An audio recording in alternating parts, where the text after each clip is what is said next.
In 3, 2, 1, release. Doom Eternal is one of my favourite games of all time, and easily my favourite entry in the long-running id Software franchise. It's the only shooter that I've played where the end of every encounter makes me feel like I've just finished jogging up the stairs for an hour. It's a game that tests all of your senses and fires all of your synapses, and locks you into a gameplay loop where you never stop moving. In Doom the Dark Ages though, you need to stop moving. The game has swapped the jump and dodge actions from the last entry with a new combat loop focused more around universal weapon utility, slower and steadier battles, and a melee parry system. It's a wildly different direction, and while the result is absolute demon-blasting ridiculousness that will make anybody smile, it never quite reaches the same constant highs of the last game.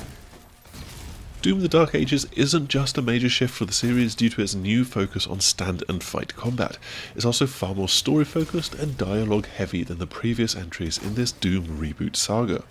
Rather than telling a story that follows up on the events of the last game, we're instead tossed deep into a prequel set hundreds of years earlier, in the time period only briefly touched upon in some of the story beats of Doom Eternal.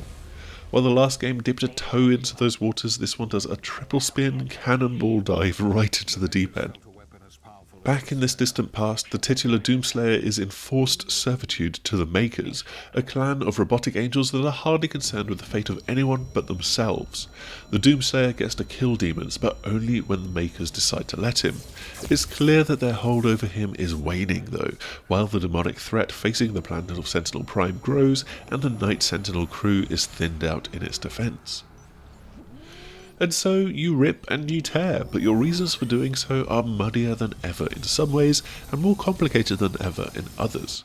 The story of the Night Sentinels and Argent D'Nur is kind of eye-rolling sci-fi slop, but it's the kind that is so endearing in its cheesiness, and also in endearing in how it never gets in the way of justifying the most ridiculous and heavy metal concepts for your growing arsenal of weaponry. Sure, this is some kind of Dark Ages adjacent sci-fi world where people ride mounts and they swing axes in combat, but they're actually laser axes, and you get to pilot a giant robot. And also, does that dragon have jet engines and shoulder-mounted machine guns? In the same way that a Godzilla fan might jump out of their seat when a new movie wheels out a reference to their favourite monsters, there's something really exciting and endearing to the way that this game builds up to reveals and moments tied into concepts and characters from the last game.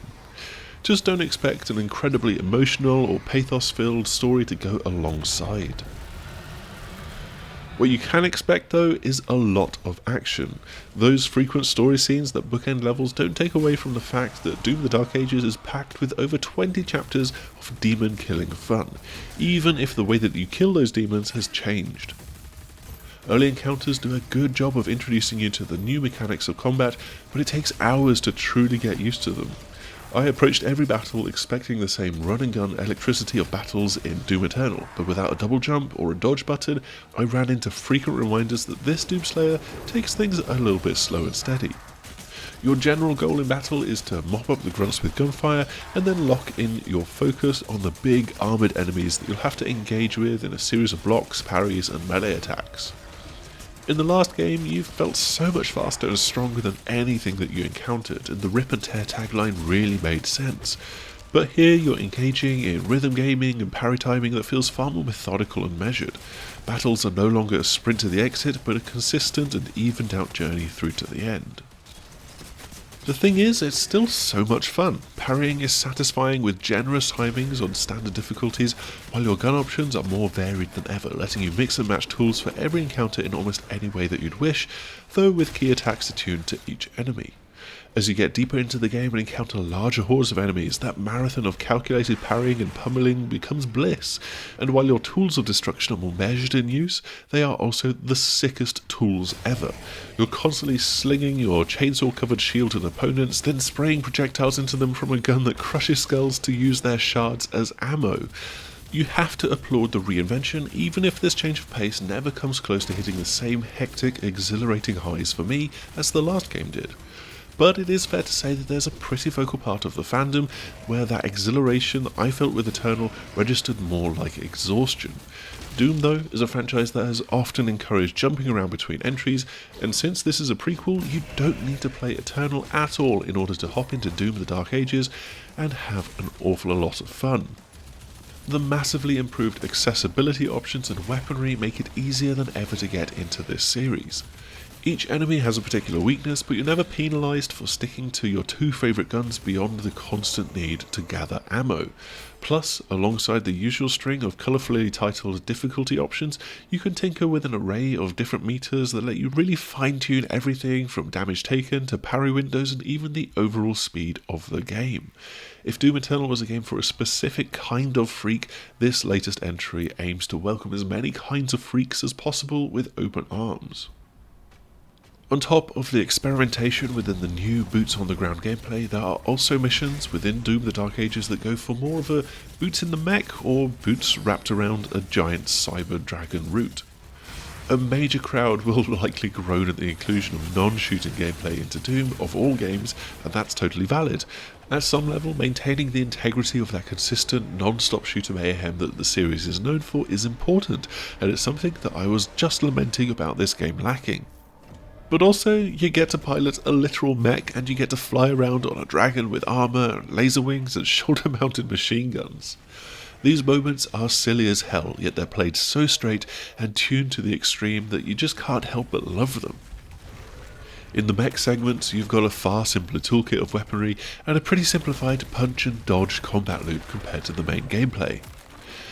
Mech attacks are intentionally slow, and while it adds to the experience of highlighting how huge these titans are, it is definitely not as exhilarating as the already slower paced gun combat.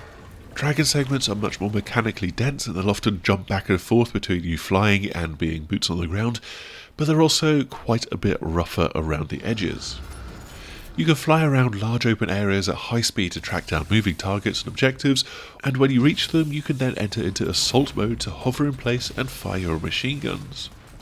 You'll be entering this mode a lot to dodge the incoming attacks of enemies, but this locks you into an unnaturally rigid view where you can only dodge up, down, left or right.